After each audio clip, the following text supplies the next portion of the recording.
ॐ सहना भवतु सहनौ भुनक्तु सह वीर्यं करवावहै तेजस्विनावधीतमस्तु मा विद्विषावहै।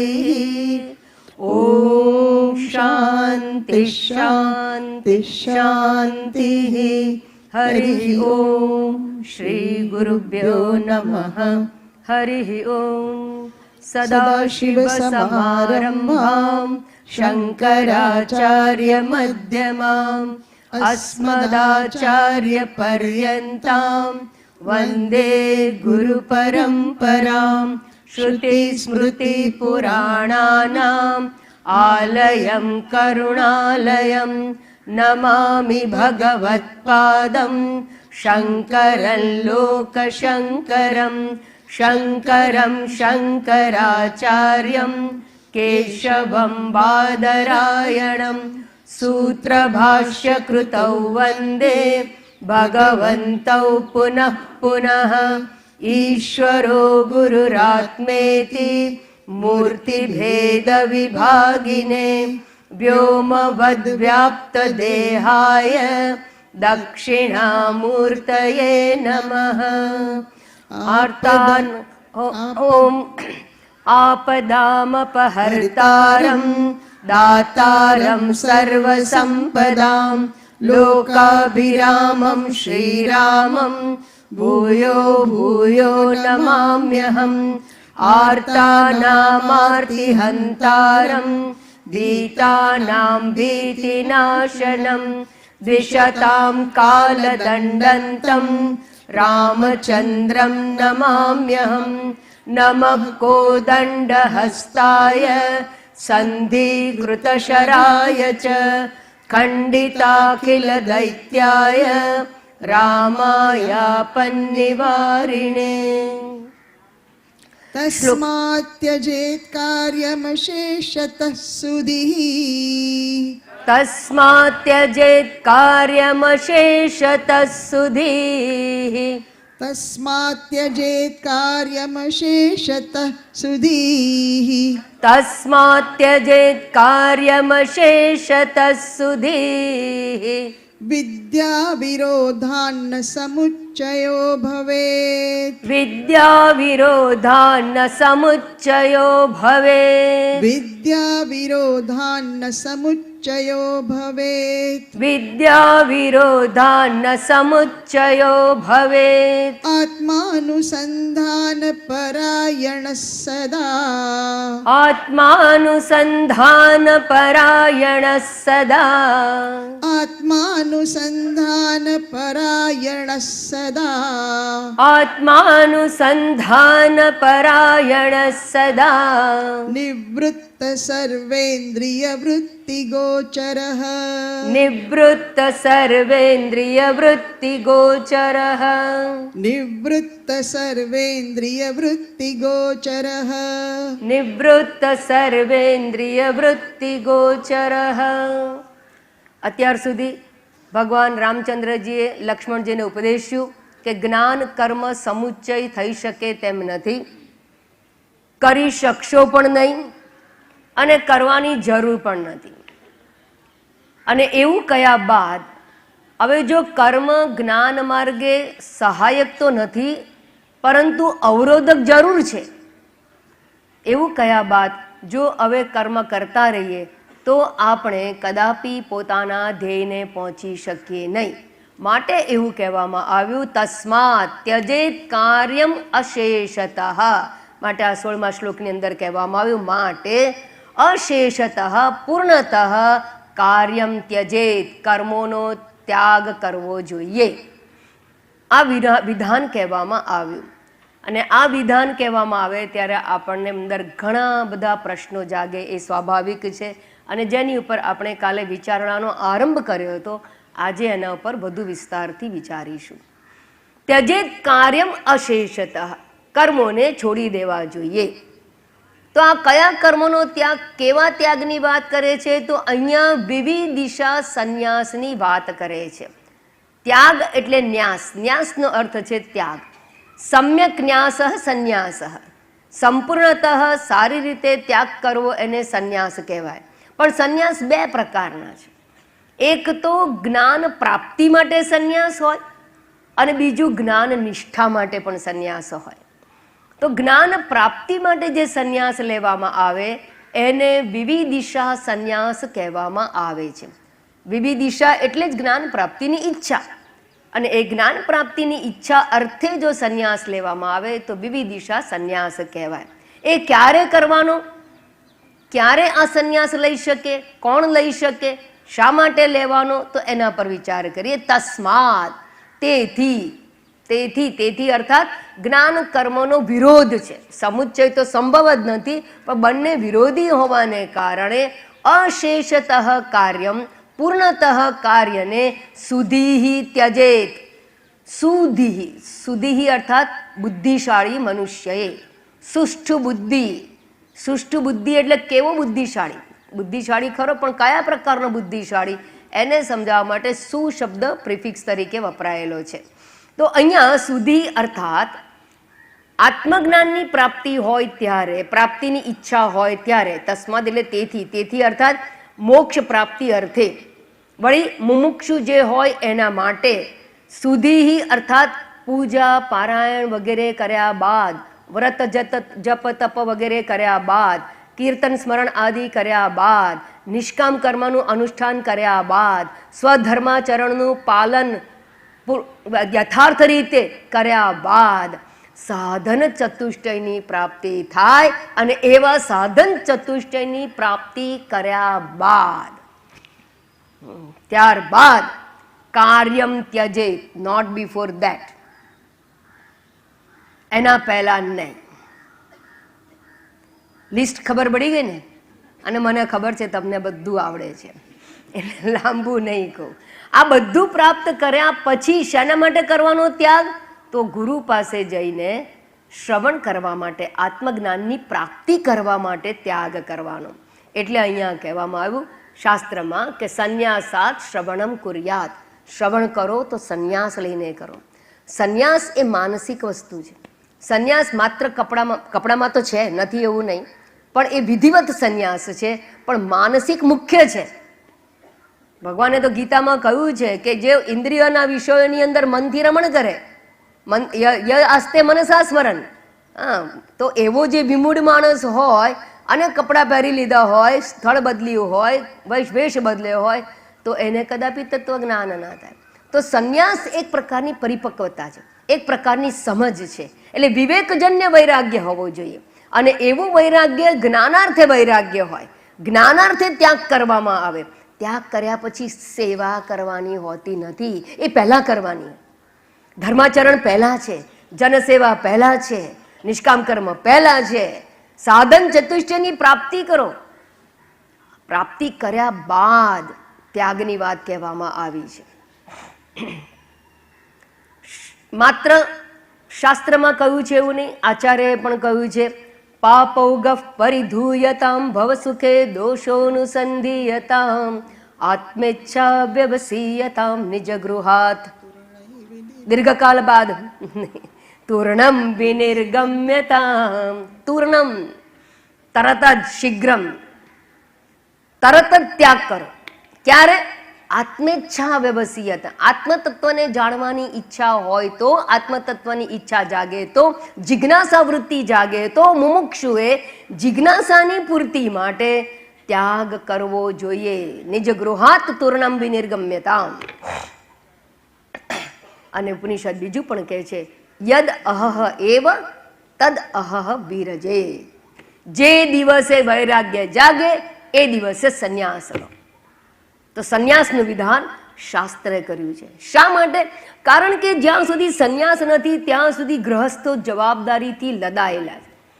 દરેક આશ્રમની અંદર પોતાની જવાબદારીઓ છે, અને જવાબદારીઓનું વહન કરતા કરતા જ્યારે શ્રવણ કરવામાં આવે તો એ જ્ઞાન અંકુરિત થતું નથી. ગઈકાલે મેં કહ્યું એમ, કારણ કે જવાબદારીના ભારથી મન લદાયેલું હોય, ઓક્યુપાઈડ માઇન્ડ હોય, અને શ્રવણ કરવામાં આવે તો એ શ્રવણ કદાપી સફળ થતું નથી. એટલે મન જ્ઞાન પ્રાપ્તિ માટે મન જવાબદારીઓથી મુક્ત હોવું જોઈએ. અનાત્મ વિચારથી મુક્ત હોવું જોઈએ, વિષય ભ્રમણથી મુક્ત હોવું જોઈએ, અને એવું નિવૃત્ત મન હોય એ મન જ અધ્યયનમાં એકાગ્ર થઈ શકે, એ સાધન બની શકે. ઓપરેશન કરવું હોય પણ સ્ટરીલાઇઝ વસ્તુ ના હોય તો, કેચી છે, કાતર છે, ફરસેબ છે, પણ જો સ્ટરીલાઇઝ ના હોય તો શું થાય? લેતીને બદલે દેતી થઈ. એ ભાષા તમને જલ્દી આવડશે કે રિપેર થવાને બદલે વધારે પ્રોબ્લેમમાં આવી જાવ, રોગનો ઉપચાર થવાને બદલે વધારે રોગના ભોગી થઈ જવાશે. બસ એવી જ કંઈક વાત અહીંયા છે. એટલે ઘણા શ્રોતાઓ કહે છે કે વેદાંત નહોતું સાંભળ્યું ત્યાં સુધી સારા હતા, હવે અમે વધારે દુઃખી થઈ ગયા. કેમ વધારે દુઃખી થઈ ગયા? કારણ કે જ્ઞાન મેળવી શકતા નથી અને સંસાર છોડી શકતા નથી.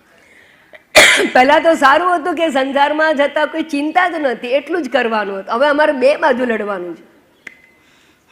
એટલે આશ્રમમાં જોઈન થયા પછી બ્રહ્મચારીને પૂછવામાં આવ્યું 4 મહિના પછી કે હાઉ આર યુ? તો ગુરુ, આઈ વોઝ બેટર અર્લિયર. એવી દશા કેમ થાય છે? કારણ કે અધિકાર વગર ત્યાગ કર્યો હોય તો એ દશા થાય. પણ હવે પ્રશ્ન એ જાગે છે, અહીંયા કહેવામાં તો આવ્યું કે ત્યાગ કરવો જોઈએ, તો જવાબદાર ગૃહસ્થ નથી છોડી શકતો, નથી જ્ઞાનની ઈચ્છાને રોકી શકતો. કારણ કે એકવાર સમજાઈ ગયું કે જ્ઞાનથી મુક્તિ છે, કર્મ બંધનનું કારણ છે, કર્મ અવરોધક છે, માટે કર્મમાં રુચિ થતી નથી, અને જ્ઞાન પ્રાપ્તિ માટે ત્યાગ સંભવતો નથી, કારણ કે જવાબદારીથી ઘરાયેલા છે. તો હવે કહેવામાં આવે કે એ લોકોએ શું કરવું જોઈએ? ભગવદ્ ગીતામાં ભગવાને એવા લોકો માટે થોડી રાહત, વચગાળાની રાહત કહેવાય ને, એવી વચગાળાની રાહત આપેલી છે. ભગવાને કહ્યું છે કે જો તમને એવી મૂંઝવણ થતી હોય તો નંબર 1, તમારી જવાબદારીમાં ભગવાનને પાર્ટનર બનાવો. પૂરેપૂરી સોંપી દો તો શરણાગતિ થઈ ગઈ કહેવાય, તો અર્જુન જેવી દશા કહેવાય, તો સંન્યાસ કહેવાય. શરણાગતિ એટલે સંન્યાસ, શરણાગતિ જ્ઞાનાર્થે, શરણાગતિનો અર્થ જ છે જ્ઞાન પ્રાપ્તિ. તો તમે સંન્યાસી થઈ શકો. પણ નથી સોંપી શકતા તો ભગવાનને માણસે પાર્ટનર બનાવવો જોઈએ. સાઉથ ઇન્ડિયામાં પરંપરા છે ધંધામાં પાર્ટનર બનાવો, પછી ધંધો ગમે તે રીતે થાય. કેમ? ભગવાન પાર્ટનર બની ગયો એટલે પતી ગયો. એવા અર્થઘટન નથી અહીંયા. જવાબદારીમાં પાર્ટનર બનાવો, જવાબદારીથી મનને મુક્ત કરવા માટે. નંબર 2, કેવી રીતે એવું બનાવી શકાય? નિમિત્ત માત્ર ભવ સભ્ય સાચીન. ભગવાને અર્જુનને કહ્યું 9મા અધ્યાયમાં, તું નિમિત્ત છે, આમ પણ તું નિમિત્ત છે, તો નિમિત્ત થઈને કર્મ કર, અર્થાત કર્તૃત્વ દ્રઢ ના રાખ. હું તો નિમિત્ત માત્ર છું એવું સમજી અને કર્મ કર. નંબર 3, એવું કેવી રીતે કરવું? એવી રીતે નિમિત્ત થઈને કરવું એટલે શું? ઈશ્વર મારી પાસે કરાવે છે, હું કરનાર નથી. કેનાપી દેવેન નિયુક્ત અસ્મિ. કોઈ દેવ દ્વારા હું નિયુક્ત થયો છું આ કર્મ માટે, પ્રવૃત્ત થયો છું, અને કરાવનારો પણ એ જ છે ને કરનારો પણ એ જ છે. એવી ભાવનાથી કર્મ કરવું, એને ઈશ્વર અર્પણ બુદ્ધિથી કર્મ કર્યું કહેવાય. એને કર્મયોગનો એક મુખ્ય ભાગ કહી શકાય. એટલે કર્તૃત્વ ઢીલું પડે તો જવાબદારીઓ ઢીલી પડે, વધારે બોધર ના કરે, ચિંતા ઉત્પન્ન ના કરી શકે. નંબર 4, ફળાસક્તિનો ત્યાગ કરી અને કર્મ કરો. ફળમાં રહેલી આસક્તિ કે અપેક્ષાનો ત્યાગ કરીને કર્મ કરો, એને પણ સંન્યાસ કહેવામાં આવે છે. કોણ કહે છે? હું નહીં, ભગવાન કહે છે. અનાશ્રિત કર્મ ફલમ કાર્યમ કર્મ કરોતિ યહ સસન્યાસી ચ યોગી ચ ન નિરગ્નિર્ન ચાક્રિયઃ. શ્લોક તો બધાને આવડે. સન્યાસી ચ યોગી છે, એ સંન્યાસી છે. કોણ? અનાશ્રિત કર્મફલમ, કર્મફળનો આશ્રય લીધા વગર, અર્થાત કર્મફળમાં રહેલી આસક્તિ રાખ્યા વગર, એને છોડી દઈને જે કર્મ કરે છે એ સંન્યાસી છે. બીજી પણ એક વાત ગીતાકારે કહી છે, જ્ઞેય સનિત્ય સંન્યાસી યો ન દ્વેષ્ટિ ન કાંક્ષતિ. આવો જ્ઞાની પણ નિત્ય સંન્યાસી છે, જે દ્વેષ નથી કરતો, જે રાગ નથી કરતો. રાગ અને દ્વેષથી શુદ્ધ ચિત્ત થયેલો મનુષ્ય પણ સંન્યાસી છે એવું જાણવું. તો આમ ગ્રહસ્થી રહી અને અમારે શું કરવું એમ કહ્યું, વચગાળાની રાહત છે. આ નિષ્કર્ષ રૂપે જોઈ લઈએ તો નિષિદ્ધ કર્મ ગ્રહસ્થીએ પૂર્ણતઃ છોડવાના. નંબર 1, નિષિદ્ધ કર્મનો ક્યારે ત્યાગ કરવાનો? નિષિદ્ધ કર્મ, અધર્મ કર્મનો ત્યાગ ક્યારે કરવાનો? ઉપદેશ સાંભળ્યા પછી નહીં, તત્કાળ. તત્કાળ એટલે કેવી રીતે? જેમ ગરમ તપેલીને હાથ લગાડી દીધો હોય તો ક્યારે છોડવાનો? હા, એવી રીતે નિષિદ્ધ કર્મનો ત્યાગ કરવાનો. નંબર 1. નંબર 2, પ્રાયશ્ચિત કર્મની જરૂર જ ના પડવી જોઈએ એવી રીતે જીવવાનું. જીવન પદ્ધતિ એવી હોવી જોઈએ કે ભૂલ થવી જ ના જોઈએ કે પ્રાયશ્ચિત કરવું પડે, એવા સજાગ રહીને જીવન જીવવાનું. નંબર 3, કામ્ય કર્મ ઘટાડી દેવાના, ઓલમોસ્ટ નીલ કરવાના, પણ આરંભમાં ઘટાડો, ધીરે ધીરે ધીરે એને છોડવાના. નિત્ય નૈમિત્તિક કર્મો જે છે એને નિમિત્ત ભાવે કરવાના, એમાં કર્તૃત્વ ઈશ્વરને સોંપીને કરવાનું અથવા નિમિત્ત ભાવે કરવાનું. અને 5મો મુદ્દો છે ફળની આસક્તિ છોડીને કર્મ કરવું. તો આને પણ સંન્યાસ, પણ આ સંન્યાસ કેવો છે? ગૌણ સંન્યાસ છે. મુખ્ય સંન્યાસ તો વિધિવત સંન્યાસ છે, એમાં તમામ જવાબદારીઓ, તમામ પ્રકારના કર્મોનો પૂર્ણતઃ ત્યાગ છે. પણ એવું ના કરી શકે તો ગૌણ સંન્યાસી બનો, ઈશ્વરની શરણાગતિ સ્વીકારો.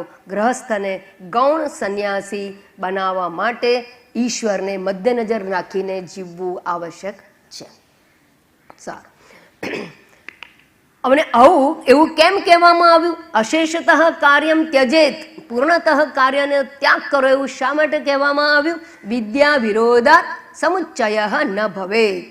જો શ્લોકની અંદર કહ્યું છે વિદ્યા વિરોધાત, વિદ્યાનું વિરોધી હોવાને કારણે, અવરોધક હોવાનું કારણે મોક્ષ માર્ગે આપણને જવામાં તકલીફ ઉત્પન્ન કરવાનું કારણ, તકલીફ માત્ર ઉત્પન્ન કરે છે એવું નહીં, અટકાવી દેનારું હોવાને કારણે સમુચ્ચય ન ભવેત. કર્મ અને વિદ્યા જ્ઞાન માર્ગનો સમુચ્ચય સંભવે નહીં. નિવૃત્ત માર્ગ અને પ્રવૃત્તિ માર્ગ. કર્મ એ પ્રવૃત્તિ માર્ગ છે, જ્ઞાન એ નિવૃત્તિ માર્ગ છે. પ્રવૃત્તિ અને નિવૃત્તિ બે વિરુદ્ધ દિશાઓ છે, માટે એનો કદાપી સમુચ્ચય થઈ શકે તેમ નથી. હવે પ્રશ્ન એ જાગે કે કામ્ય કર્મનો ત્યાગ કર્યા બાદ મારે કરવું શું? હવે શું કરવાનું? એ કર્મ છોડી દીધો, એ તો બધાને આવડે, પછી શું કરવાનું? તો કહે છે નિવૃત્ત સર્વેન્દ્રિય ગોચર. ત્યારબાદ ઇન્દ્રિય ગોચર, ઇન્દ્રિયોના જે વિષયો, ઇન્દ્રિય ગોચર એટલે ઇન્દ્રિયો જે વિષયમાં જઈ રહી છે, ચરી રહી છે, ફરી રહી છે. ગોચર એટલે શું? જ્યાં ગાય ફરતી હોય. અને અહીંયા ઇન્દ્રિય ગોચર કહ્યું છે એટલે ઇન્દ્રિયો જે જગ્યાએ ફરતી હોય. ગાય પોતાનો ચારો ચરવા ફરે એમ એવી રીતે ઇન્દ્રિય પણ પોતાનો ભોગ ભોગવવા માટે ફરતી હોય. આંખ રૂપમાં જાય, કાન સંગીતમાં જાય, જીભ સ્વાદમાં જાય, એ બધા ગોચર કહેવાય. તો ઇન્દ્રિયના વિષયો જે છે એનેથી પર થાવ, નિવૃત્તિ પ્રાપ્ત કરો, અર્થાત વિષયથી વિમુખ થાવ. ઇન્દ્રિયોના વિષયોથી વિમુખ થવું. અને ઇન્દ્રિયોના વિષયથી વિમુખ થવું, ઇન્દ્રિયોના વિષયો ક્યાં રહેલા છે? શબ્દ સ્પર્શ રૂપ રસ ગંધ ક્યાં છે? જગતમાં છે, આપણી બહાર છે. એમાંથી વિમુખ થવું એટલે જગતમાંથી ઉપરામ થાવ, જગતના વિષયોમાંથી મનને પાછું વાળો. અને પાછું વાળવું એટલે અંતર્મુખ થાવ. અંતર્મુખ થવું એટલે શું કરવાનું? આમ આંખ બહાર જગત જોતી હોય તો પછી અંદર એટલે મારું હૃદય છે, મારું ફેફસા છે, એ બધું જોવાનું. એવું નહીં, ત્વચાની અંદરની વાત નથી. યાદ રાખજો, અંદર શબ્દ ટેકનિકલ છે. અંદર અને બહાર શાસ્ત્રની અંદર જ્યારે વાત કરે ત્યારે આપણા ઘરની બહાર ને અંદરની વાત નથી, શરીરની અંદર બહારની વાત નથી. અહીંયા બહાર એટલે સ્થૂળ અને અંદર એટલે સૂક્ષ્મ.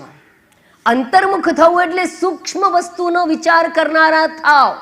અને સૂક્ષ્મમાં સૂક્ષ્મ વસ્તુ શું છે? આત્મ વસ્તુ. આત્મતત્વ સૂક્ષ્મમાં સૂક્ષ્મ છે, માટે અહીંયા કહ્યું આત્માનુસંધાન પરાયણ સદા ભવેત. સદા, હંમેશા.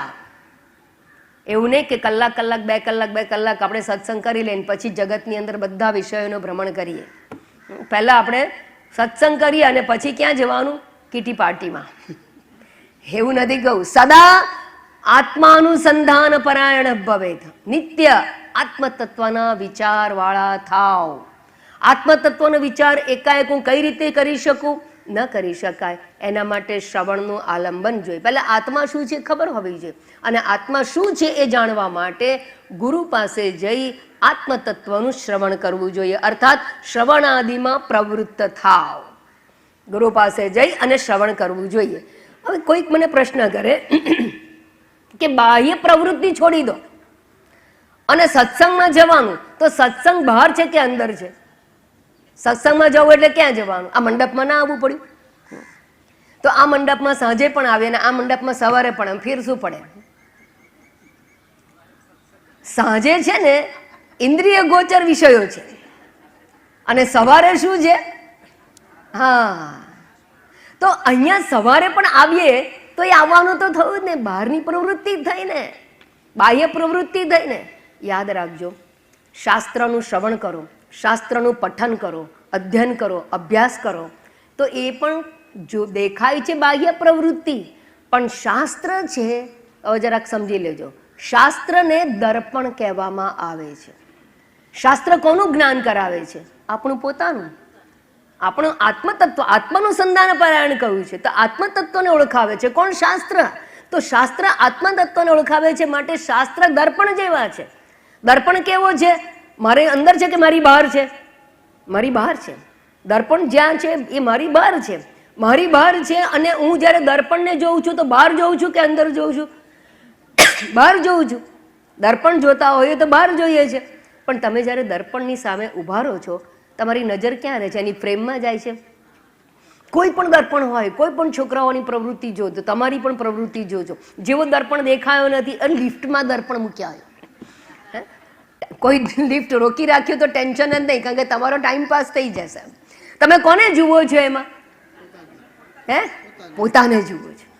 ઇમિડિયેટલી દર્પણ, જરા સમજજો, દર્પણ સામે છે, દર્પણ આ સામે એટલે બહાર છે, દ્રષ્ટિ બહાર છે, પણ વાસ્તવમાં જુઓ છો આ પોતાને. એટલે આમ જુઓ, ખરેખર જુઓ છો આમ, વિરુદ્ધ દિશામાં જુઓ છો, અંદર નથી જોતા, બહારની દિશામાં નથી જોતા, અંદરની દિશાને જુઓ છો, પોતાના મુખને જુઓ છો, વિરુદ્ધ દિશાને જુઓ છો. એમ શાસ્ત્ર ભલે બહિર્મુખી પ્રવૃત્તિ કહેવાય, એ દર્પણમાં જોવા જેવું છે. ખરેખર એ પોતાનું જ દર્શન કરાવે છે. માટે શાસ્ત્ર અધ્યયન એ બહિર્મુખી પ્રવૃત્તિ નથી, એ અંતર્મુખી પ્રવૃત્તિ, અંતર્મુખ થવાના પ્રથમ પગથિયારૂપી પ્રવૃત્તિ છે. એ આપણને પોતાનું દર્શન કરાવે છે. જેમ બહાર હોવા છતાં દર્પણમાં આપણે પોતાનું મુખ જોઈને પોતાને જોઈએ છે, આ મુખને જોઈએ છે, એવી રીતે શાસ્ત્રરૂપી દર્પણ છે એ આપણને અંતરાત્માનું દર્શન કરાવે છે. અને સારું, બંને કરીએ તો બંને કદાપી ના થાય, એ પણ યાદ રાખી લેજો. આત્મવિચારમાં મન કેન્દ્રિત કરવું હોય તો વિષય વિચારથી વિમુખ થવું જ પડે, કારણ કે મન હંમેશા એક જ વિષયનો એક સમયે વિચાર કરી શકે, બંને વિષયનો વિચાર એક સાથે કરી શકે નહીં. તો એમાં આત્મવિચારમાં મનને પરોવવા માટે શું કરવું જોઈએ? ધ્યેયને મધ્ય નજર રાખીને સજાગ જીવન જીવવું જોઈએ. ધ્યેયનું મહત્વ સમજવું જોઈએ, એનું મૂલ્ય સમજવું જોઈએ, જીવનની ક્ષણભંગુરતા સમજવી જોઈએ, અને ધ્યેય પ્રત્યે કટિબદ્ધ થવું અનિવાર્ય છે. કોના જેવું? ધોની, સચિન તેંડુલકર, વિરાટ કોહલી, એ લોકો કમિટેડ જીવન જીવ્યા. કોને કમિટેડ જીવ્યા? હા, તો તમે એની પ્રશંસા કરો છો. જેને કમિટ થાવ તમે, એ વસ્તુની સિદ્ધિ પ્રાપ્ત કરી શકો, બીજાની નહીં. વિશ્વનાથ આનંદ કોને કમિટેડ હતો? ચેસ. તો તમારે કોને કટિબદ્ધ થવું છે? હા, એવું કમિટમેન્ટ તમારા ધ્યેય પરત્વે હોવું જોઈએ. જે મહાત્મા ગાંધી ભારત દેશની આઝાદી માટે કટિબદ્ધ હતા, આખું જીવન એમાં ગયું, એમ પોતાનું જીવન મોક્ષાર્થે હોવું જોઈએ. આ સામાન્ય ક્ષુલ્લક દુનિયાવી પદાર્થોની પ્રાપ્તિ માટે જો આટલું બધું કમિટમેન્ટ જોઈએ, ડિવોશન, કમિટમેન્ટ એટલે ડિવોશન જોઈતું હોય, હા, એવી એની લગની લાગવી જોઈએ. લગની એટલે ભક્તિ, એ લાગવી જોઈએ. તો પછી પરમાત્માની પ્રાપ્તિ, એ જે મોક્ષનું સાધન છે, એના માટે કેવી લગની હોવી જોઈએ? એ શ્રેષ્ઠતમ વિષય છે. માટે આત્માનું સંધાન પરાયણ ભવે, અને આત્માનું સંધાન પરાયણ થવા માટે દુનિયાવી વિષયોના વિચારોથી મનને મુક્ત કરવું જોઈએ. સ્વામીજી હંમેશા એક એક્ઝામ્પલ આપે છે પોલ વોલ્ટનો. જ્યારે માણસને કૂદકો મારવો હોય, પેલી બાજુ પહોંચવું હોય, તો વાંસનો આધાર લેવામાં આવે, પણ એક હાઈટ પર આવ્યા પછી વાંસને છોડી દેવો પડે. વાંસ સાથે કૂદકો નહીં મારી શકો. બસ એમ કર્મ માત્ર ચિત્ત શુદ્ધિનું સાધન છે. એ પેલા વાંસણા જેવું છે, પણ જેવી ચિત્ત શુદ્ધિ થઈ ગઈ તો કર્મને છોડી અને કર્મનો ત્યાગ કરવો જોઈએ. No one can sail in 2 boats. કોઈ માણસ 2 હોડીમાં પગ રાખીને ચાલી શકે નહીં, નદી પાર કરી શકે નહીં, ડૂબી જાય. સ્પષ્ટતા હોવી જોઈએ. અને ધારો કે અમે ના છોડીએ તો, નહીં છોડીએ તો યમરાજ છોડાવશે. તમે નહીં છોડો તો છોડવું તો પડશે જ. એટલે સુધી શબ્દ વાપરો કે બુદ્ધિશાળી માણસે યમરાજ છોડાવે એ પહેલા છોડવાનો નક્કી કરી લો, કારણ કે ધ્યેય પ્રાપ્ત કરવું છે. અને ફિઝિકલી નહીં તો માનસિક રીતે તો છોડી દેવું જોઈએ. અનાસક્ત ભાવ ધારણ કરવો જ જોઈએ. એક કવિએ બહુ સરસ કહ્યું છે, માતાજી બધું ઠીક છે, હવે કોનું છે, આપણું તો કંઈ છે નહીં. તારું કંઈ નથી, તારું કશું નથી તો છોડીને આવતું, અને જો તારું જ બધું હોય તો છોડી બતાવતું. એવું સામર્થ્ય હોવું જોઈએ. એ કોના પર આધાર રાખે છે? તમારી ધ્યેય પરત્વની લગ્ની કેવી છે એના પર આધાર રાખે.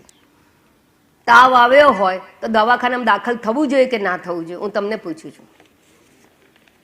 તાવ આવ્યો હોય તો દવાખાનામાં દાખલ થવું જોઈએ કે ના થવું જોઈએ? કે મેટાસિન લેવી જોઈએ કે પછી એન્ટીબાયોટિક લેવી જોઈએ? શું કરવું જોઈએ?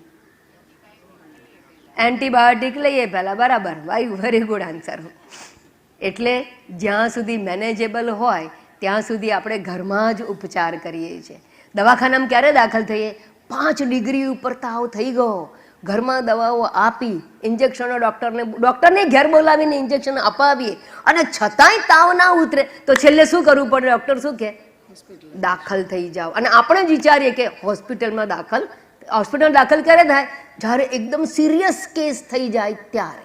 અર્થાત ઇન્ટેન્સિટી ઓફ ડિસીઝ એ વધી જાય, એની તીવ્રતા વધી જાય ત્યારે દાખલ થાય. અત્યારે આપણો કેસ કેવો છે? ડૉક્ટરને બોલાવીને ઇન્જેક્શન આપવા જોઈએ. અમે લોકો અહીંયા આવીને તમને ઇન્જેક્શન આવે. આપણો ટેમ્પરેચર છે ને મેનેજેબલ છે. કોઈક વાર તો ઘર બેઠે થઈ જાય છે, કારણ કે ટીવીમાં જોતા હો, યુટ્યુબ પર જોતા હો, એને ઘેર બેઠા મેટાસિન આપી કહેવાય. અહીંયા આવે ઇન્જેક્શન લેનારા કહેવાય. અને જ્યારે ઇન્ટેન્સિટી અસહ્ય થાય ત્યારે ઘર ત્યાગ કર્યા વગર, કર્મ ત્યાગ કર્યા વગર, સંન્યાસ વગર એનો કોઈ ઉપાય છે નહીં. પણ એવી ઇન્ટેન્સિટી હોય તો કશું નથી રોકતું. પણ ઇન્ટેન્સિટી ના હોય, એવી તીવ્ર મુમુક્ષા ના જાગી હોય ત્યાં સુધી આ બધા તર્કો, દલીલો એ સ્થાન લે છે. અધરવાઇઝ કર્મ અને જ્ઞાન એ બંનેનો કદાપી સમુચ્ચય સંભવતો નથી. એમને 4 આશ્રમ પ્રથાની વાત શાસ્ત્રમાં નથી કરી. 4 આશ્રમ પ્રથાની વાત શાસ્ત્રએ કરી છે. શાસ્ત્રગત વાત, આપણી હિન્દુ સનાતન પરંપરા છે, ધર્મ પરંપરા છે આપણે. સારું, હવે શું કરવું જોઈએ તો એના વિશે વાત કરે. ધારો કે શ્રવણાદિ કર્યું હોય તો પછી શું કરવું જોઈએ એની વાત હવે 17મા શ્લોકમાં કરે. यावत् शरीरादिषु माययात्मधीः यावत् शरीरादिषु माययात्मधीः यावत् शरीरादिषु माययात्मधीः यावत् शरीरादिषु माययात्मधीः तावद्विधेयो विधिवादकर्मणाम् तावद्विधेयो विधिवादकर्मणाम् तावद्विधेयो विधिवादकर्मणाम् तावद्विधेयो विधिवादकर्मणाम् नेतीति वाक्यैरखिलं निषिध्य तत नेतीति वाक्यैरखिलं निषिध्य तत नेतीति वाक्यैरखिलं निषिध्य तत नेतीति वाक्यैरखिलं निषिध्य तत ज्ञात्वा परात्मानमथ त्यजेत् क्रियाः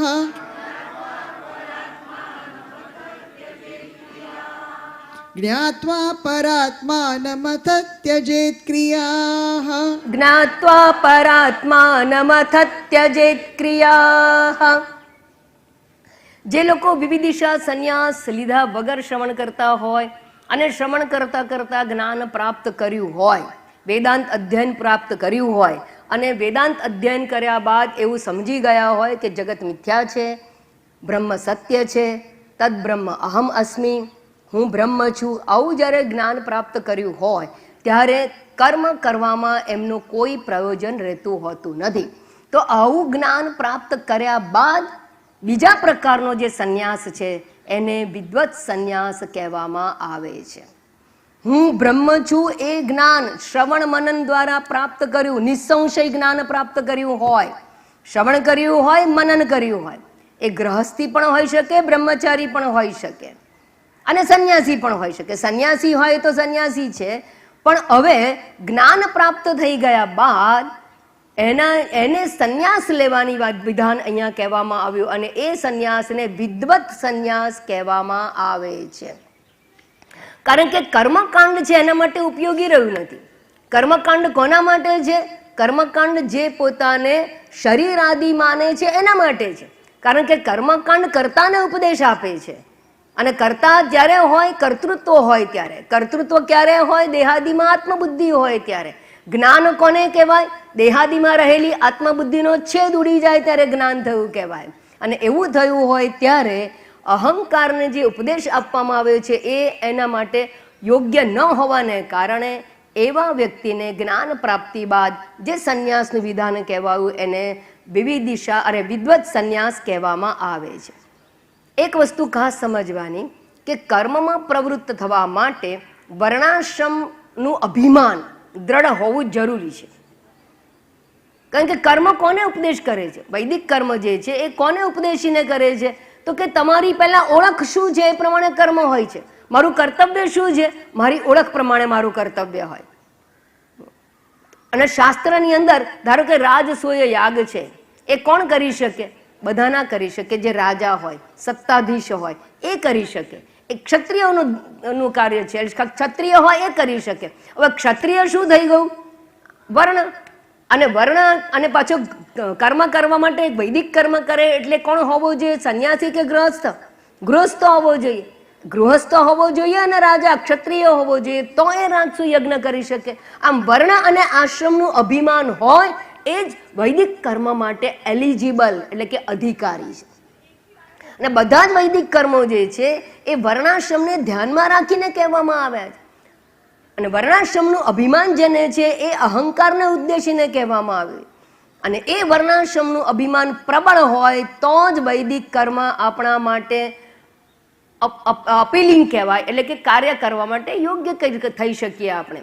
પણ જ્યારે જ્ઞાન પ્રાપ્ત થઈ ગયું હોય ત્યાર પછી કાર્યમ અશેષતઃ ત્યજેત, જે પૂર્વે કહેવામાં આવ્યું.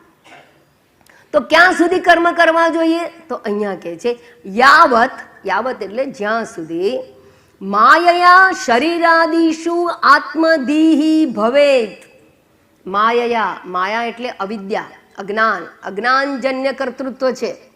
માયાને લીધે એટલે કે અજ્ઞાનને કારણે શરીર વગેરેની અંદર, દેહાદિની અંદર આત્મધીહી હું બુદ્ધિ હોય ત્યાં સુધી તાવત વિધિવાદ કર્મણામ વિધેયઃ, ત્યાં સુધી વિધિપૂર્વક, વૈદિક વિધિપૂર્વક પદ્ધતિસર કર્મો કરવા જોઈએ. પછી નિત્યાદિ કર્મ હોય કે વૈદિક કર્મ હોય, એ બધા કર્મો કોના માટે છે? જેને દેહાત્મ બુદ્ધિ છે. ષોડશોપચાર પૂજા કોના માટે છે? દેહાત્મ બુદ્ધિવાળા માટે. પારાયણ કોના માટે? દેહાત્મ બુદ્ધિવાળા માટે. શાના માટે? દેહાત્મ બુદ્ધિથી દૂર થવા માટે ચિત્ત શુદ્ધિના સાધન રૂપે છે. એ બરાબર સમજજો. સાધનની સ્પષ્ટતા નહીં હોય તો સાધ્યની સ્પષ્ટતા તમને પ્રાપ્ત થશે નહીં. બહુ સમજી લેવાનું અને પોતાનો અધિકાર પણ જાણી લેવાનો. ખેંચાવાનું પણ નહીં. લાંબા જોડે ટૂંકો જાય. અધિકાર ના હોય અને કરવા બેસો તો બાવાના બે વગડશે, યાદ રાખજો. દેહાત્મ બુદ્ધિ છૂટે એવી નથી, મારું મારું છૂટતું નથી, એ બુદ્ધિમાંથી મુક્ત થવું નથી. અને લાડવા ખાવા છે કેવા? અહમ બ્રહ્માસ્મિ, નિત્ય શુદ્ધ બુદ્ધ મુક્ત આત્મા હું છું. અષ્ટાવક્રને જ્ઞાન થયું, મને થઈ જાય. એ ના થાય, બંને બગડશે, એ પણ નહીં મળે. સમજજો બરાબર. એટલે અહીંયા ચોખ્ખું કહે છે આ ગ્રંથ બહુ જ સિસ્ટમેટિક સ્ટડી તમને આપી અને તમને તમારું સ્થાનનો પરિચય કરાવે, તમારા સાધનનો પરિચય કરાવે છે, સાધ્યનો પરિચય કરાવે છે અને સજાગતા આપે છે. યાવત માયયા, જ્યાં સુધી શરીરાદિશુ, દેહાદિની અંદર હું બુદ્ધિ, શરીર આદિશુ, આદિશુ એટલે શું આવ્યું? દેહ આદિ સંઘાત જેને કહેવામાં આવે. દેહાદિ સંઘાત એટલે શું? ઉપાધિ. ઉપાધિ એટલે શું? શરીર, ઇન્દ્રિય, પ્રાણ, મન, બુદ્ધિ, અંતઃકરણ આ વગેરેની અંદર આને દેહાદિ સંઘાત કહેવાય. અર્થાત સ્થૂળ શરીર અને સૂક્ષ્મ શરીર એ બંનેને ભેગા કરો એને દેહાદિ સંઘાત કહેવાય. અને એની અંદર તાદાત્મ્ય અભિમાન, અહમ બુદ્ધિ એટલે તાદાત્મ્ય અભિમાન. ખરેખર આત્મા અને દેહ બંને એક થઈ શકે? ભેગા કરાય? શક્ય જ નથી માતાજી. પણ આત્મા તો બધે જ છે, તો શરીરમાં પણ છે જ ને. છે ને, કોણ ના પાડે છે? હું તમને એમ પૂછું છું, સ્વપ્નનું શરીર અને તમારા શરીરને કેટલો સંબંધ? સ્વપ્નમાં તમે જે શરીર જુઓ એ શરીરના સાથે કે એ પાત્રો સાથે તમારો કેટલો સંબંધ?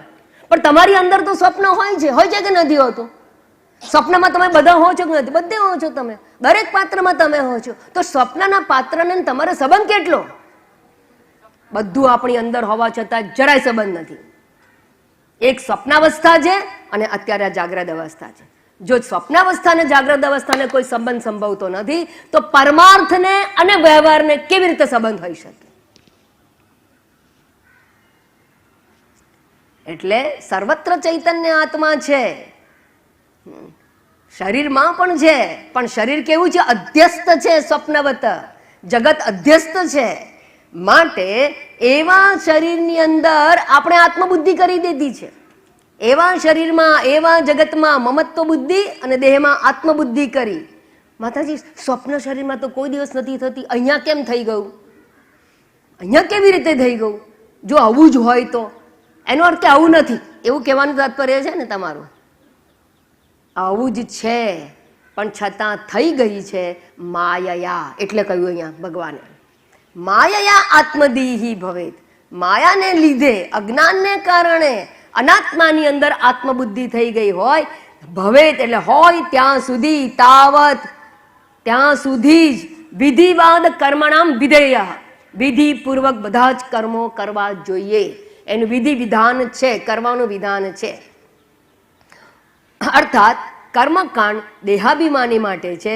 પણ એકવાર ચિત્તની શુદ્ધિ કરી દીધી, અહંકાર ઢીલો થઈ ગયો હોય અને શ્રવણ કર્યું હોય, વિવિધ દિશા સંન્યાસ દ્વારા, આગળ કહ્યું એ પ્રમાણે શ્રવણ કર્યું હોય, સંન્યાસ ના લીધો અને ગ્રહસ્થ રહીને પણ શ્રવણ કરી લીધું હોય, અને તમે બધા એમાંના છો કે જેણે શ્રવણ કરી લીધું છે, જગતનું મિથ્યાત્વ પણ જાણી લીધું છે, હું બ્રહ્મ છું એ પણ ખબર છે ખરું, પણ કેવું છે? પોથીમાંના રીંગણા જેવું જ્ઞાન છે. એવું જ્યારે જ્ઞાન હોય ત્યારે શ્રવણ કર્યું હોય પણ પોતાને દેહ વ્યતિરિક્ત આત્મા છે એવું જાણી લીધું હોય સમજપૂર્વક, બુદ્ધિપૂર્વક, પણ એમાં નિષ્ઠા પ્રાપ્ત નથી કરી. હવે શું થાય છે કે નથી કર્મમાં રુચિ થતી, નથી જગતના વિષયોમાં આસક્ત થતા, અને નથી આત્મનિષ્ઠા પ્રાપ્ત કરીને નિત્યાનંદની સ્થિતિ પ્રાપ્ત થતી. જ્યારે આવી દશા હોય અને એવું સમજી લીધું હોય કે હું નિત્યમ વિભુમ સર્વગતમ સુસૂક્ષ્મમ અવ્યયમ ભૂતયોનિમ, એવું જ્યારે પોતાને જાણી લીધું હોય ત્યારે કેવી રીતે જાણી લીધું હોય? આવું શ્રવણ દ્વારા. કયું શ્રવણ કર્યું હોય? તો નીચે કહે છે, નેતિ નેતિ વાક્યૈ અખિલમ નિષિધ્ય, ન ઇતિ અખિલમ નિષિધ્ય, આ નહીં એ પ્રમાણે. આ નેતિ નેતિ હંમેશા બે વખત બોલાય છે. આ નહીં એટલે શું? જે કંઈ મારાથી ભિન્ન છે એ હું નથી. તો બે વાર કેમ કે છે નેતિ ને? એક જ વાર કે આ નહીં, પતી જાય. ન ઇતિ, આ નથી. તો બે વાર કેમ કે છે નેતિ? બૃહદારણ્યક ઉપનિષદનું આ કોટેશન છે. અથાત આદેશો નેતિ. અને બૃહદારણ્યક ઉપનિષદના 2જા અધ્યાયની અંદર 3જા બ્રાહ્મણની અંદર 6ઠ્ઠો મંત્ર છે. અને એમાં કહું નેતિ આદેશ. આ નેતિ એટલે એક વારનો નેતિ જે છે એ કારણોપાધિનો નિષેધ કરે છે, કારણનો નિષેધ કરે છે. અને બીજું નેતિ જે છે એ કાર્યનો નિષેધ કરે છે. અર્થાત કારણ અને કાર્ય એ બંનેનો નિષેધ કરીને કાર્યોપાધિ અયમ જીવ કાર્ય ઉપાધિ એટલે જીવાત્મા અને કારણ ઉપાધિ ઈશ્વર. કાર્ય કારણ આ બંનેનો નેતિ નેતિ દ્વારા નિષેધ કરીને કાર્ય કારણતામ હિત્વા પૂર્ણ બોધ અવશિષ્યતે, માત્ર પૂર્ણ આત્મતત્વ અવશેષ રહે છે. એવું જ્યારે સમજ પ્રાપ્ત કરી લીધી હોય ત્યારે બીજી વાત કરો. વેદાંતની ઘોષણા છે. શું છે? દૃગ્દ્રશ્યૌ દ્વૌ પદાર્થૌ સ્તઃ પરસ્પર વિલક્ષણૌ દૃગ્બ્રહ્મ દૃશ્યમ માયેતિ ઇતિ વેદાંત ડિંડિમઃ.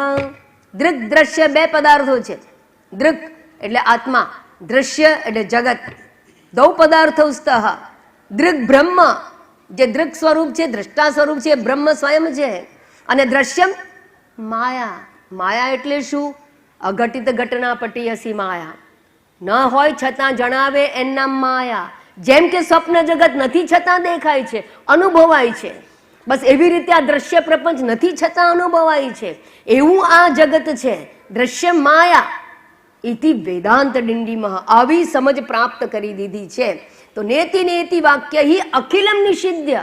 અને આ વાક્યના નિષ્કર્ષ રૂપે જ્ઞાન પ્રાપ્ત થયું. અખિલ જગત જે છે એનો નિષેધ કરી નાખ્યો. નિષેધ કરવો એટલે કેવી રીતે જગતનો નિષેધ કરવાનો? જગતનો નિષેધ કરવો એટલે શું? જગત મિથ્યા છે એટલે શું? સત્ય નથી. મિથ્યા બુદ્ધિ એટલે શું? સત્ય નથી. સત્ય નથી એટલે શું? એની સ્વતંત્ર અસ્તિત્વ નથી. સત્ય નથી એટલે શું? એનું નિત્ય અસ્તિત્વ નથી. જેવી રીતે બંગડી અને સોનું કેટલા થયા? બે પદાર્થો થયા, એક બંગડી અને એક સોનું. એક સત્ય અને એક મિથ્યા. આ બીજું કયું મિથ્યા? તો કે આકાર. એ આકાર ખરેખર છે ખરો? દેખાય ખરો, પણ છે તો માત્ર સોનું.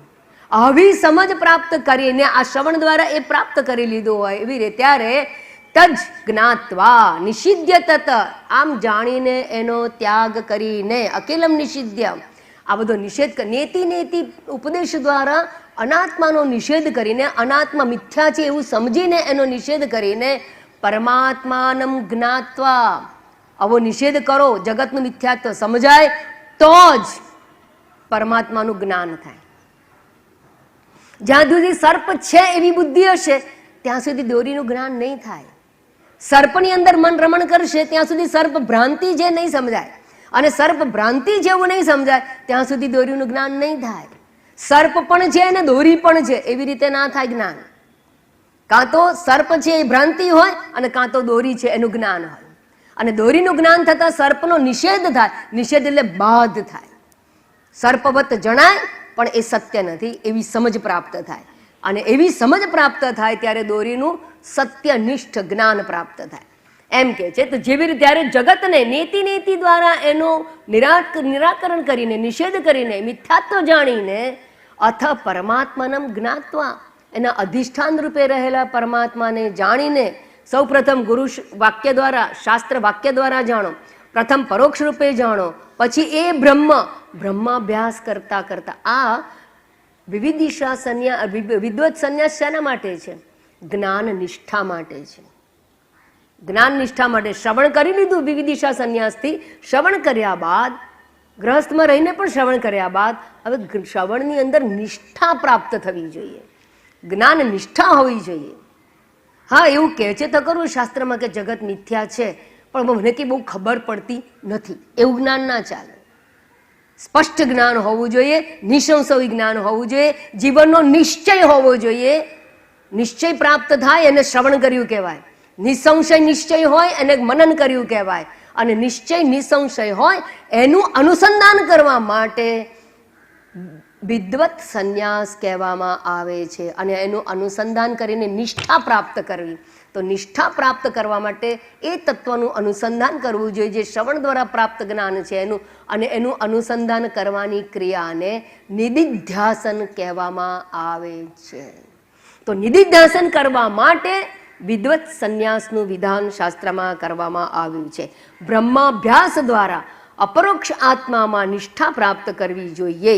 બ્રહ્માકાર વૃત્તિ દ્વારા સ્વયંને બ્રહ્મરૂપે જાણી લેવું જોઈએ. અને એના માટે જ શાસ્ત્રની અંદર પણ દ્રષ્ટાંતો અનેક છે. યાજ્ઞવલ્ક્યને કેટલા પત્ની હતા? બે. હવે યાજ્ઞવલ્ક્ય તો મહાન ઋષિ હતા, એના ઘરમાં તો ગુરુકુળ ચાલતું હતું.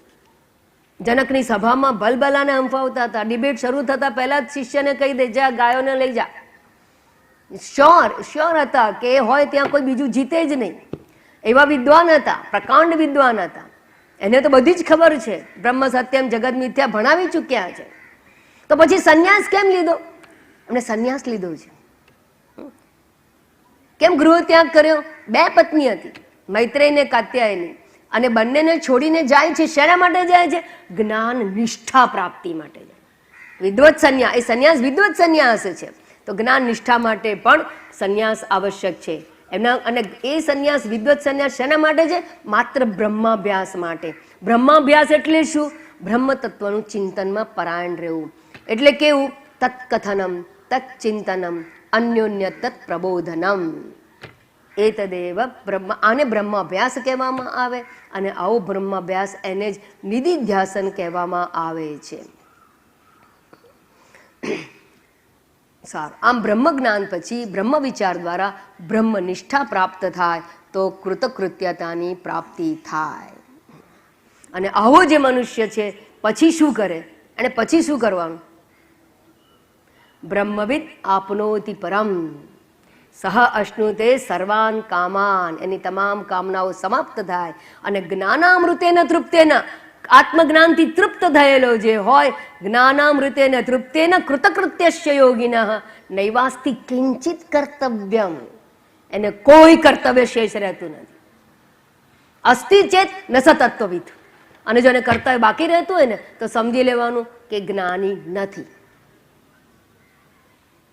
કારણ કે જ્ઞાન કર્તૃત્વનો છેદ ઉડાડે. જ્ઞાનાગ્નિ સર્વકર્માણી ભસ્મસાત કુરુતે ક્ષીયંતે ચાસ્ય કર્માણી અસ્ય કર્માણી ક્ષીયંતે.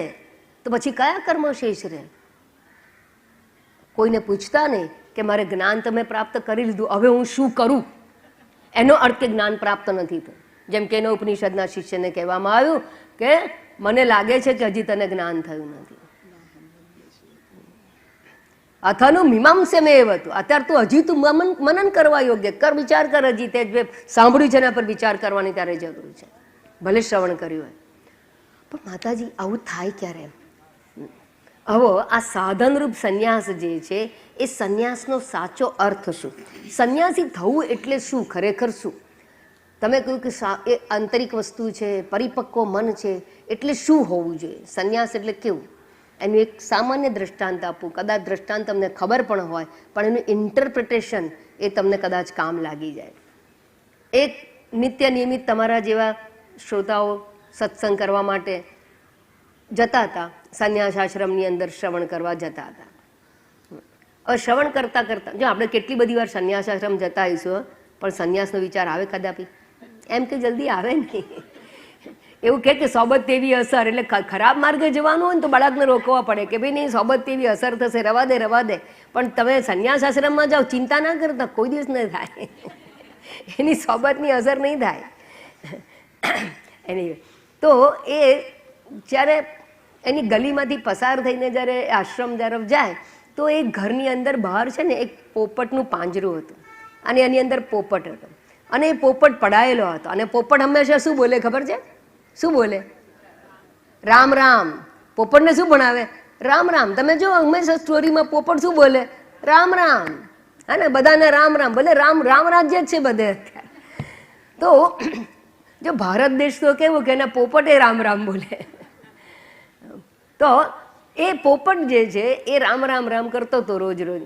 પછી એક દિવસ એક સત્સંગી જરા વૃદ્ધ હતા, તો ચાલતા ચાલતા એ ઓટલા પર બેઠા. એટલે પોપટને થયું કે આને પાસે ટાઈમ છે, લાવો મારા હૃદયની વાત કરું. એટલે પોપટે એને જરા વાત કરી માંડી કે ભાઈ તમે સત્સંગ માટે જાઓ છો? તો કે હા. તો સત્સંગમાં શેની વાત કરાવો છો? શું સાંભળવા, શેના માટે જાઓ છો? કયા પુરુષાર્થની પ્રાપ્તિ માટે જાઓ છો? તો કે મોક્ષ પ્રાપ્તિ માટે સત્સંગ કરીએ છીએ. અચ્છા, મોક્ષ એટલે કે મુક્તિ પ્રાપ્ત થાય તમે શ્રવણ કરો તો? તો કે હા. તો મુક્તિનો ઉપાય બતાવે તમને? તો કે હા. મુક્તિનો ઉપાય બતાવતા હોય તો મારે મુક્ત થવું છે, આ પાંજરામાં પૂરાઈ ગયો છું, મને મુક્તિનો ઉપાય બતાવે એવું કંઈ થાય ખરું? તમે તમારા ગુરુ પાસે જઈ અને મારી મુક્તિનો ઉપાય પૂછજો ને. આટલી ભલામણ હું તમને કરું છું. સત્સંગી હતા, દયાળુ હતા, એ કે કંઈ વાંધો નહીં, હું તારી મુક્તિનો ઉપાય મારા ગુરુને પૂછીશ. હવે સત્સંગમાં ગયા, 1-2 દિવસ થાય ને 2 દિવસમાં ભૂલી ગયા. પછી પોપટે પાછું યાદ કર્યું, મારો પ્રશ્ન પૂછ્યો. એટલે પેલાને થયું કે ના આને કંઈ વધારે તીવ્રતા છે નીકળવાની, બહાર નીકળવાની. તો એને 3જે દિવસે ગયા તો ગુરુને પૂછ્યું. સત્સંગ પતી ગયો, શાંતિપાઠ થઈ ગયો. બાકી બધા ફટાફટ કેવો નીકળી જાય, હે આમ ફટાફટ નીકળી જાય. કારણ કે ટાઈમ ત્યાં જ જોવાનો હોય. ટાઈમ 1 મિનિટ ઓવર ટાઈમ ના ચાલે. ઓવર ટાઈમની ચિંતા અહીંયા જ થાય. વાતો કરવા, ગપ્પા મારવા ઊભા રહ્યા શાક માર્કેટની અંદર, ત્યાં ના થાય. આજુબાજુ બધાની આપણે જે કંઈ પ્રોબ્લેમ, કંઈ લેવા દેવા ના હોય તોય ઈરાને આવું કેમ કર્યું ને પાકિસ્તાને શું કર્યું ને જયશંકરે, એટલે મારે ને તમારે કંઈક ખરું, આપણે કંઈ કરવાના છીએ અંદર, પણ આપણે અડધો કલાક આરામથી કાઢી શકીએ. પણ જો આ વાત કરવા માટે 5 મિનિટ વધારે લીધી હોય ને તો આમ મોડું થઈ ગયું. હવે સાંભળો, આગળ ગયા. બીજા દિવસે જઈ અને જ્યારે બધા લોકો જતા રહ્યા ત્યારે ગુરુને પ્રશ્ન પૂછવામાં આવ્યો કે મહાત્માજી, એક મારે સત્કર્મ કરવાનું છે. શું? તો કે પોપટ મને રોજ મળે છે, રોજ મને રામ રામ કહે છે, અને એને એક પ્રશ્ન છે, સમસ્યા છે, આપ માર્ગદર્શન આપો ને. તો કે શું સમસ્યા છે, કયો પ્રશ્ન છે?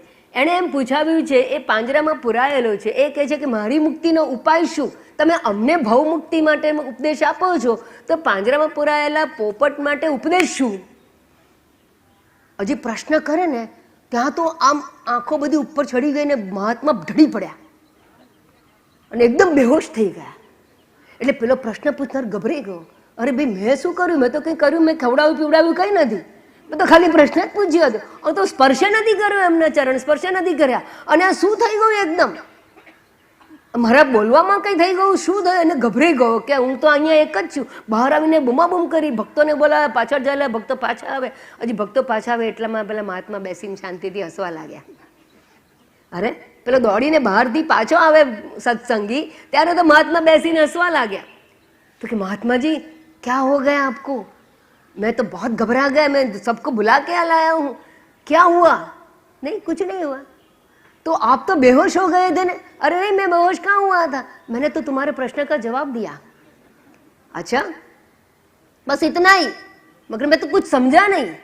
तो कि कुछ नहीं समझना, आप जाके बोल देना पोपट को ऐसा हुआ. પાછા આવ્યા. પોપટે પૂછ્યું, મારા પ્રશ્નનો તમે નિરાકરણ પૂછ્યું, માર્ગદર્શન પૂછ્યું? તો પેલો કહે છે सत्संगी, अरे पूछो मत, अब मेरे को कोई प्रश्न मत पूछना, मैं कुछ नहीं पूछ. एक प्रश्न पूछने से हमारे गुरु बेहोश हो गए थे. आपने क्या पूछा ऐसा, क्या हुआ? मैं आपके प्रश्न के बारे में मैं कभी चर्चा नहीं की. तो क्या हुआ आपके गुरुजी को? जैसे ही मैंने प्रश्न रखा, गुरु बेहोश होके ढल गए. अच्छा, ठीक है. और फिर उत्तर क्या दे? कि उत्तर कुछ नहीं दिया. उन्होंने बोला बस उतना ही बोलना, यही मेरा उत्तर है. અને સત્સંગી જતા રહ્યા. સત્સંગી જેવા ગયા અને આ જવાબ સાંભળીને પોપટ બેહોશ થઈ ગયો અને પોપટ એકદમ ઢળી પડ્યો અને જોયું પેલા સત્સંગી, અરે બાપરે, મારા નસીબમાં આજે શું છે ખબર નહીં, બિલાડીની મોઢું જોયું છે કે શું જોયું છે, ભાગવા દો અહીંથી, નહીં તો અહીંયા ફસાઈ જઈશ. આજનો પોપટ જે બહાર આવીને મને તકલીફમાં મૂકી દેશે. એટલે ફટાફટ એ તો ત્યાંથી ભાગી ગયો.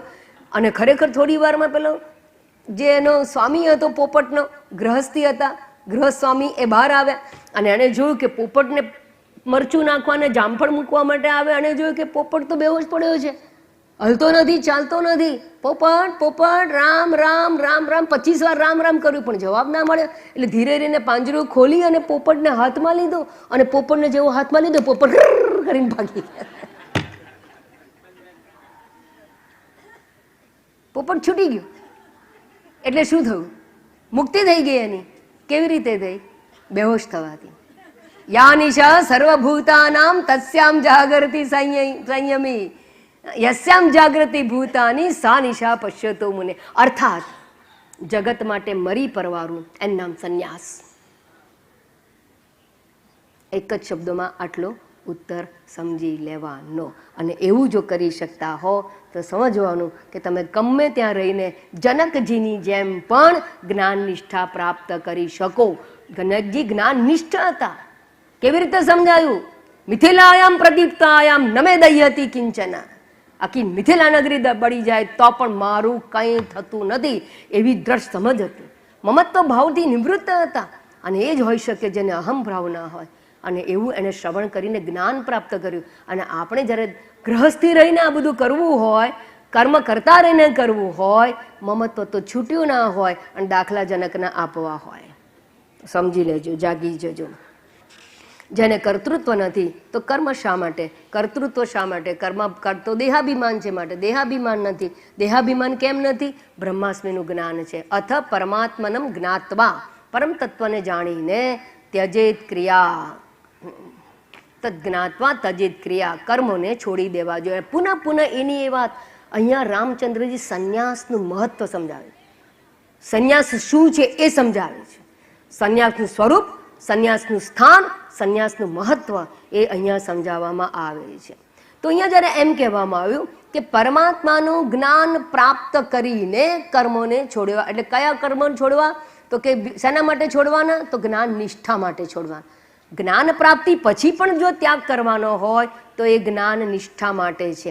અને જ્ઞાન નિષ્ઠા જીવન મુક્તિનો આનંદ પ્રાપ્ત કરવા માટે છે.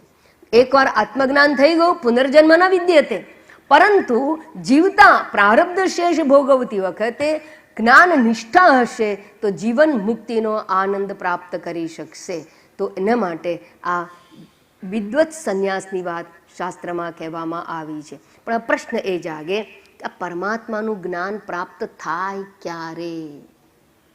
જ્યારે પરમાત્માનું જ્ઞાન થાય ત્યારે કર્મ છોડી દો ને વિદ્વત સંન્યાસ. કારણ કે ગ્રહસ્થો માટે જ વાત છે વિદ્વત સંન્યાસની.